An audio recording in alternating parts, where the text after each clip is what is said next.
Imrich s počtom bodov 40, na druhom mieste Petr Dokoupil so 44 bodmi a prvé miesto teda obsadzuje Radoslav Kedžuch, slovenský jazdec na Kawasaki s počtom bodov 50.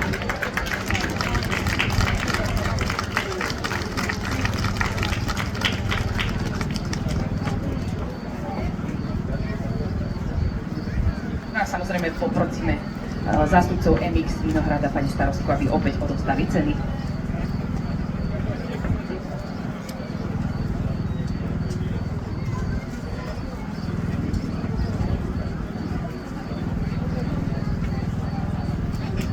Samozrejme fotenku sa nesmie chýbať.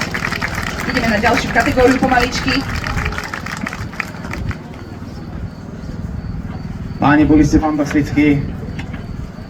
Nebudem hovoriť, že napriek svojmu veku, pretože vyzeráte fantasticky.